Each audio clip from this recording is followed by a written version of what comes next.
A limestone fragment no larger than an open hand sits in a sealed preservation case at the Israel Museum in Jerusalem. The Aramaic letters pressed into its surface belong to a section of the Book of Enoch that most visitors to that museum will never hear described by a curator, never see referenced in the accompanying exhibit text, and never encounter in any Bible handed to them at any church in the Western world. The fragment is catalogued as part of the Parables of Enoch material from Qumran. It contains 6 lines describing a being called the Son of Man, not a future figure, not a prophecy about someone who will eventually arrive, a present tense description of someone who already exists, who is already somewhere specific, who is already waiting, and whose emergence is tied to a single precise condition that the text identifies by name.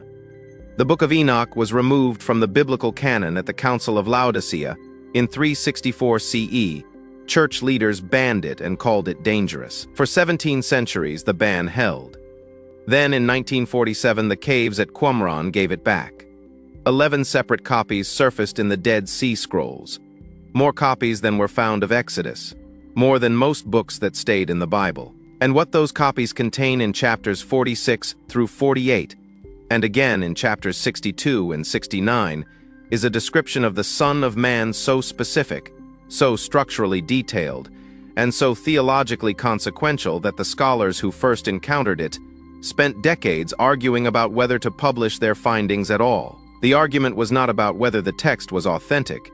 It was about what the text implied about everything the Western Church had taught for 16 centuries about who Jesus was, where he came from, and what his arrival actually meant.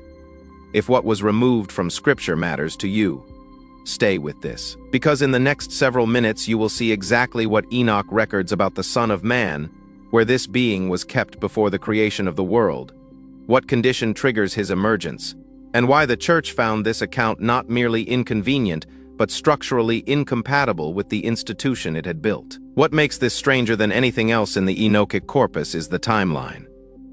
The Parables of Enoch, chapters 37 through 71, are the section of the book that describes the Son of Man in detail. The Aramaic fragments from Qumran that touch on this section have been dated to the 1st century BCE. That means the description of the Son of Man that appears in these pages was committed to parchment at least a century before the Gospel of Mark was written. A century before any Christian author used the phrase, a century before the crucifixion. The title that Jesus uses more than any other title to describe himself in the Gospels, the title that scholars have spent 2,000 years debating the meaning of, appears in a detailed, structured, location-specific description in a Jewish text that predates the entire New Testament. This is not a parallel. It is a source, and the source says things about the Son of Man that no gospel ever says. Dr. George Nicholsburg of the University of Iowa, whose 2001 commentary on 1st Enoch, published by Fortress Press, remains the authoritative scholarly reference in English, dedicated an entire chapter to the Son of Man passages in the parables. He noted that the figure Enoch describes is not introduced as a future arrival. He is introduced as already existing, already named, already located. Nicholsburg's phrase for this was pre-existent and concealed. Pre-existent meaning he was there before the world was made. Concealed meaning he is somewhere specific right now, and has been since before creation. These are not metaphors in the text. Enoch gives the location. He gives the condition for emergence. He gives the name of the being who maintains the concealment. The text is operational. Dr. John Collins of Yale Divinity School, whose work on apocalyptic literature is the standard reference for the field, published a paper in 1995, noting that the Son of Man figure in the Parables of Enoch represents the most developed pre-Christian theology of a heavenly Redeemer figure in all of Second Temple Jewish literature. He wrote that the question of whether the authors of the New Testament knew this text is, in his assessment, no longer seriously deniable. They knew it. The title they gave to Jesus was a title that already carried a specific theological payload in the tradition they inherited. When Jesus called himself the Son of Man, his audience did not hear an empty phrase. They heard a reference to a figure they already had a framework for, a framework built from Enoch. This is what that framework actually contains. Chapter 46 of the Parables opens with Enoch being taken to a place he describes as the dwelling of the head of days, the Eternal One. And there, beside the head of days, Enoch sees someone else. Chapter 46, verse 1, records the moment. His face was full of graciousness, like one of the holy angels. Enoch asks his guide, the angel Uriel, who this being is. The answer occupies the rest of chapter 46 and extends through chapters 47 and 48. And the answer is nothing like what the Western Church has taught about the Son of Man. Uriel does not say this is a future Messiah who will be born of a woman in Bethlehem. He says this is the Son of Man to whom righteousness belongs, with whom righteousness dwells, and who reveals all the treasuries of that which is hidden. Then Uriel says something that should not be possible in a text written a century before the New Testament. He says this Son of Man was named before the sun and the constellations were created, before the stars of heaven were made, before the sun. Before the stars, the Son of Man in Enoch is not a human figure who achieves divine status through obedience or sacrifice. He is a being whose existence precedes the physical universe. He was named before the universe had a name to be named in. The text states this as a fact, not as a poetic metaphor. Uriel is answering Enoch's direct question about who this being is. The answer is, he was here before here existed. And this is where it gets disturbing. Chapter 48, verse 3, specifies the location where the Son of Man has been kept since before creation. The Ge'ez manuscript at Aksum uses a phrase that translates literally as in the presence of the Lord of Spirits in concealment. The Aramaic fragments from Qumran use a related construction. Both sources agree on the core structure. The Son of Man is not absent. He is not dormant. He is not waiting in a place of punishment or isolation. He is in concealment, in the presence of the Lord of Spirits, which the text describes as the highest possible proximity to the source of all things. He is being held close, not held back. The concealment is protective, not punitive. He is kept in the nearest possible place to the center of everything, hidden from the world but not from the one who made the world. The distinction matters enormously because of what comes next.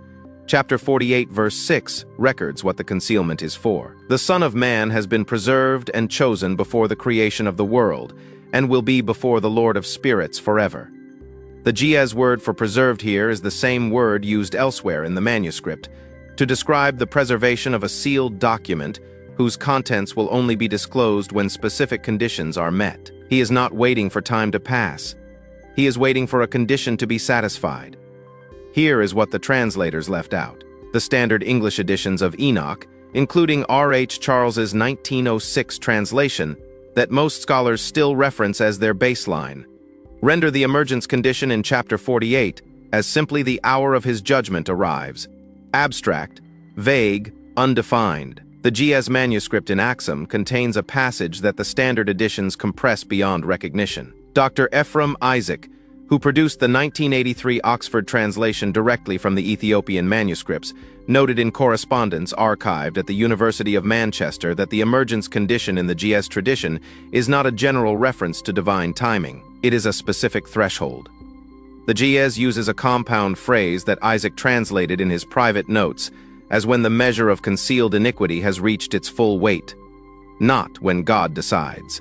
Not when time runs out, when a specific measurable condition reaches a specific threshold. The Son of Man's emergence from concealment is triggered by a weight, the weight of something the text calls concealed iniquity, which the surrounding context in chapters 48 and 49 describes as wrongdoing that is hidden within institutional structures, harm that is protected from its consequences by the systems designed to prevent accountability.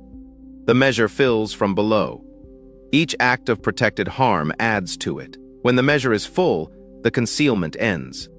The text is describing a mechanism, not a mystery, a threshold, not an arbitrary divine decision. And the threshold is filled specifically by the category of wrong that is not punished, not exposed, not corrected, but actively maintained by the structures responsible for preventing it. What follows in chapter 49 is the description of what happens when the Son of Man emerges. And it is not what the Western Church has taught about the second coming. It is not a battle. It is not a rapture. It is not a sequence of plagues and judgments distributed across years. Chapter 49 verse 2 records what the emerging Son of Man does first. He causes the face of the mighty to be cast down. The Ge'ez is more specific than the English renders it. The word translated as mighty refers specifically to those who hold structural power, those whose position depends on the maintenance of the conditions that filled the measure. The first act of the Son of Man upon emergence is not warfare. It is disclosure. The concealed things become visible. The protected wrongdoing becomes exposed. The structures that maintain the concealment lose the capacity to maintain it. Chapter 49, verse 3 continues. He will reveal what is secret. He will reveal what is hidden. The Ge'ez uses two different words for revelation here. The first refers to the disclosure of information previously unknown. The second refers to the removal of a covering from something that was known to exist, but could not be seen. Two different kinds of hidden, two different kinds of revealing. Both happen simultaneously at the moment of emergence. The part that should not be possible is what chapter 62 adds to this picture. Chapter 62 returns to the Son of Man after a gap in which Enoch describes the judgment process. Verse 5 records the reaction of the kings and the mighty and those who possess the earth when they see the Son of Man sitting on the throne of his glory. The reaction is not fear of military defeat. It is not terror of supernatural fire. The Ge'ez describes it as the pain of recognition. The powerful see the Son of Man and recognize him. They recognize him because, the text implies, they knew the condition they were filling. They knew what their protected wrongdoing was accumulating toward. They knew there was a measure. They proceeded anyway, and now the measure is full, and the recognition is the judgment. This is the detail that no Western translation renders with the precision the Ge'ez warrants. The mighty are not surprised. They are confronted with what they already knew. The judgment in Enoch's account of the Son of Man is not the revelation of hidden information to those who had no access to it. It is the confrontation of those who had access and chose to proceed with what they chose to proceed with. The knowledge was always available. The choice was always made in the presence of the knowledge. The emergence of the Son of Man makes the choice visible in a way that cannot be contextualized, explained, or administered. Dr. James Vanderkam of the University of Notre Dame, one of the foremost living authorities on Enoch scholarship, wrote in a 2014 essay published in the Journal for the Study of Judaism that the Son of Man passages in the parables represent the single most important unresolved problem in Second Temple Jewish scholarship. He was not referring to the translation difficulties.